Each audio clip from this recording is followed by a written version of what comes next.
seharusnya sikap kita menghadapi dolar, maka kita harus tahu dulu fahmul waqi atau pemahaman fakta terkait dengan dolar. Jadi sebenarnya di dalam kajian fikih terkait dengan mata uang itu ada di bab nukud ya, bab nukud.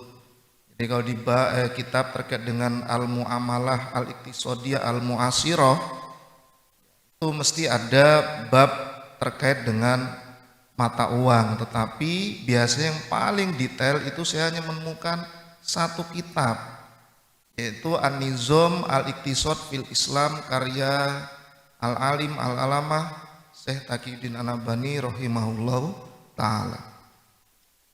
Ini buku saya anggap sebagai masterpiece-nya ekonomi terkait dengan ekonomi Islam.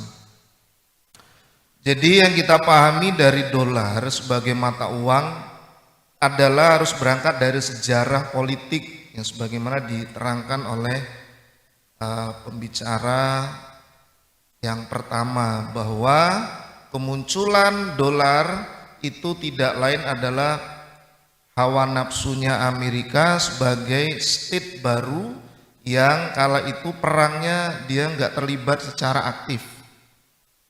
Di Perang Dunia Kedua masih punya duit dibanding dengan negara-negara Eropa seperti Inggris, Perancis, Belanda yang babak belur, babak bundas. Nah, akhirnya menawarkan pendanaan, dibuatlah namanya IMF yang kita kenal dengan International Monetary Fund, kemudian PBB, kemudian yang paling kuat itu adalah dia menetapkan yang namanya seluruh perdagangan dunia menggunakan mata uang dolar. Nah, pertanyaannya dolar itu apa? Dolar itu mata uang kertas. Tadi sudah disebutkan yang kita kenal dengan fiat money, yaitu mata uang yang diberlakukan pasca Bretton Woods berbahan dasar kertas yang punya nilai nominal dan punya nilai intrinsik. Nilai nominal nilai yang tertulis, nilai intrinsik itu nilai bahan pembuatnya. Ditulis $10, $100, tapi bahannya tidak lebih dari 4 sen. Jadi kalau $1 itu dicetak $1 harganya 10.000 atau 15.000, maka bahannya itu hanya 4 sen. Jadi muncul yang namanya Said Norwich. Said Norwich itu selisih antara nilai yang tertulis di kertas dengan dikurangi nilai bahan. Nah, jadi 15.000 dikurang 4 sen, 4 perak, berarti berapa? 14.996, 96. Nah itu.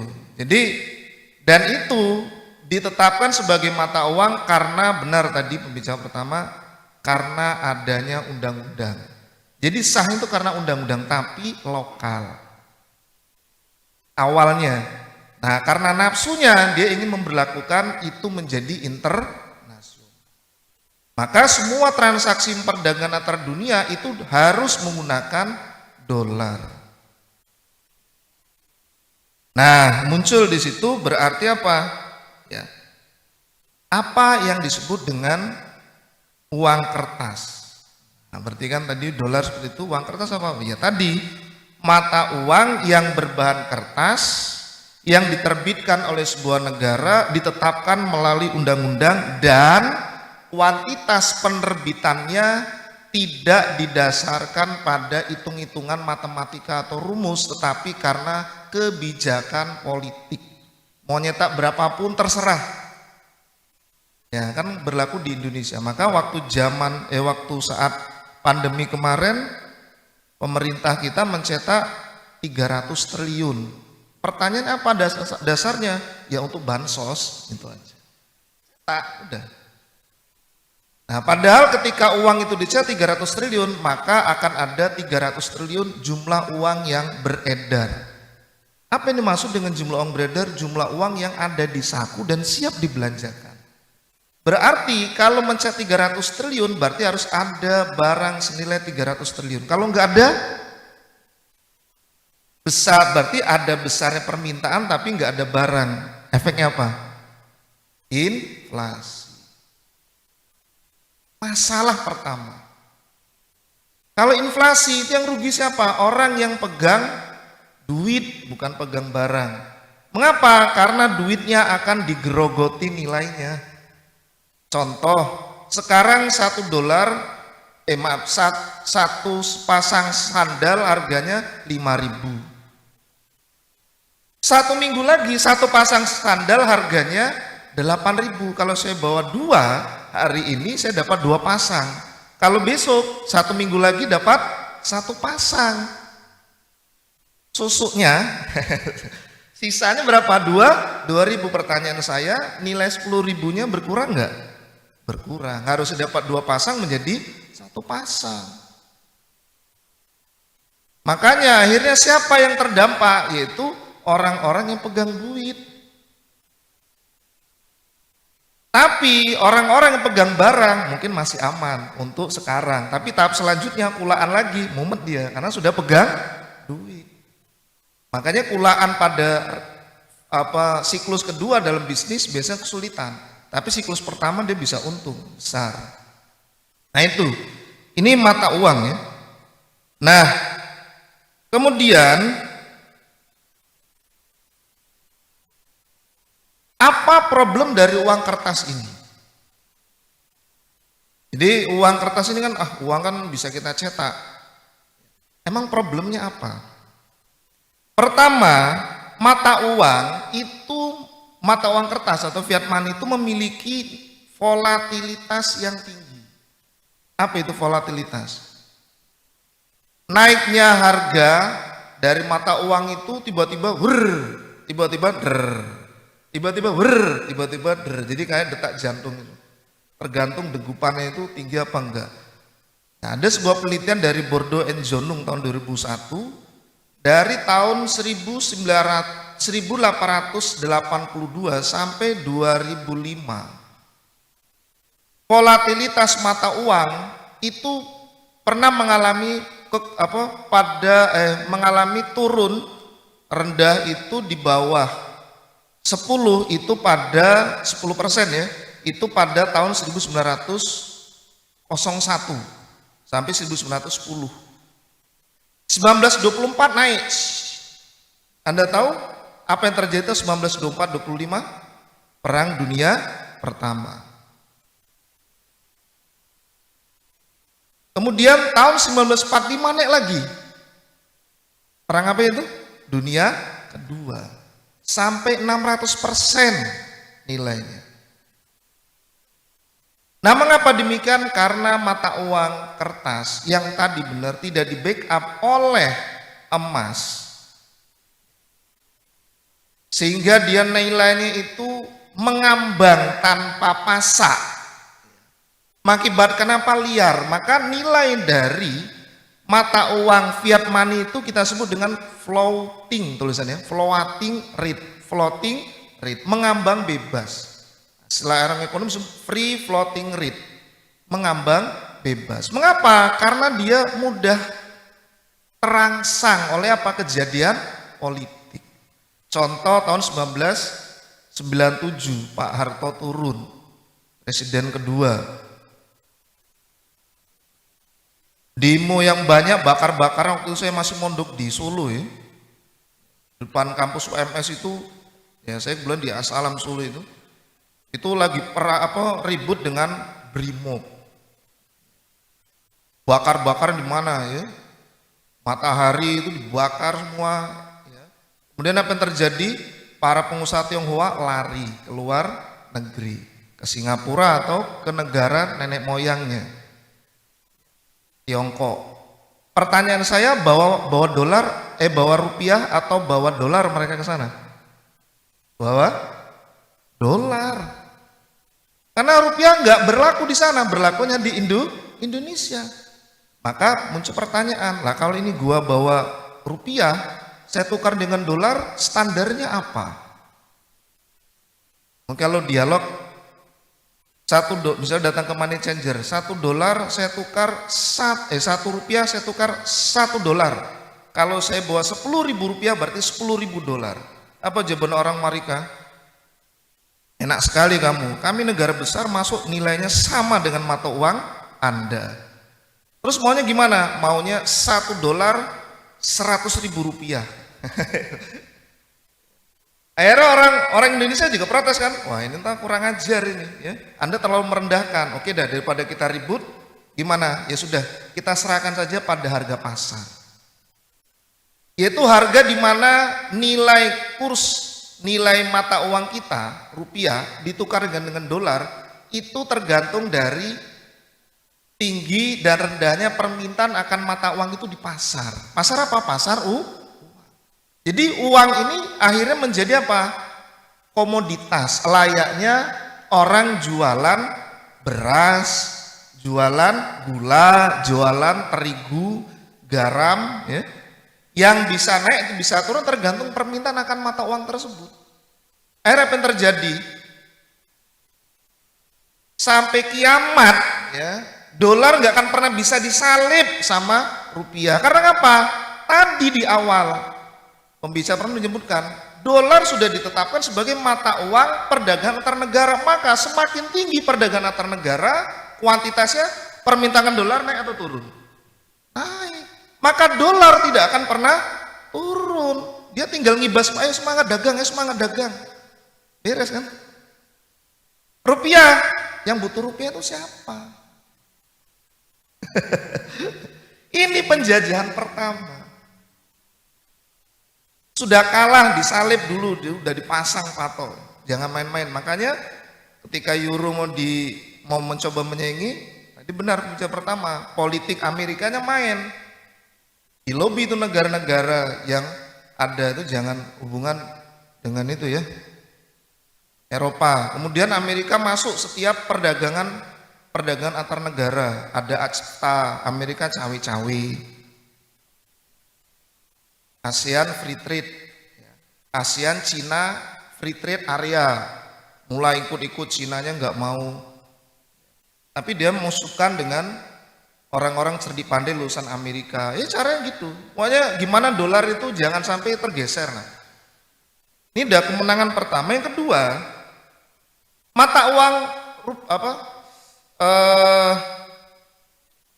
dolar itu memicu inflasi. Dari mana kita tahu? Ketika kita transaksi, ya, bayar utang dengan Amerika, IMF, World Bank, bayarnya pakai dolar atau rupiah? Dolar. Maka ketika kita mau nyaur utang, maka saat itulah dolar harganya naik. Ngapa? Karena kita harus bayar utangnya dengan dolar, akhirnya harus beli dolar. Ya kan? Akhirnya permintaan mata uang dolar di pasar keuangan naik. Walah, ini namanya bayar utang malah utangnya tambah besar kan? Nah, supaya nggak terjadi gimana? Yang pertama, supaya kita nggak beli dolar dari pasar keuangan, cara pertama adalah apa? Kita undang itu investor asing. Cara pertama adalah apa? Melakukan peningkatan suku bunga Bank Indonesia.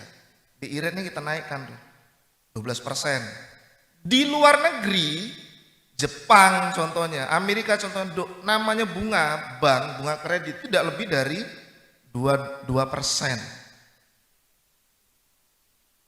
per tahun ya, per year, 1 tahun. Di Indonesia 12%. Kalau di sini 12% per tahun sama 2%, kira-kira kepincut nggak orang luar datang? Iya, dia ngutang di Amerika, bawa uangnya ke Indonesia, ditanam di Indonesia. Sana bayar 2%, sini dapat 12%, kan sisa 10%. Pinter atau tidak ini? Pinter pengusahanya. Kitanya yang blok ya. Nah ini itu cara pertama. Tapi pertanyaannya kalau seperti ini bayar 12%, yang bayar bunga siapa? Yang bayar bunga siapa? Bank. Salah, yang bayar bunga adalah orang Indonesia yang pinjam uang di bank. Iya kan? Iya, duit dari pengusaha asing yang diinvestkan Indonesia dipinjamkan ke kreditnya orang Indonesia, bayar 12%, bayar 13%, bayar 14%. Nah, akhirnya apa? Bank memberikan bunga untuk mereka orang Amerika 12%, dikreditkan, dipinjamkan lagi 14%, untung 2%, namanya spread. Selisih bunga kredit dikurangi, selisih bunga tabungan dikurangi bunga kredit. Bank itu lembaga kere aslinya. Karena untuk mendirikan bank hanya 25% saja modal itu dari pemilik modal, 75% itu dana pihak ketiga. Siapa yang rugi? Nasabah Indonesia sebenarnya. Nah itu baru kita dapat dolar dari luar negeri. Cara kedua apa? Nah ini yang paling enak ini. Kita undang mereka. This is your opportunity. Yang ngomong siapa ini kira-kira? Ya ini tambang silakan. Yang penting you bawa dolar. Kasih. Nah dolar masuk kan? Investasi asing kita sebut dengan ya, investasi asing, namanya Foreign Direct Investment, FDI. Jadi apa? Untuk mengejar dolar kita harus keluarkan itu namanya apa?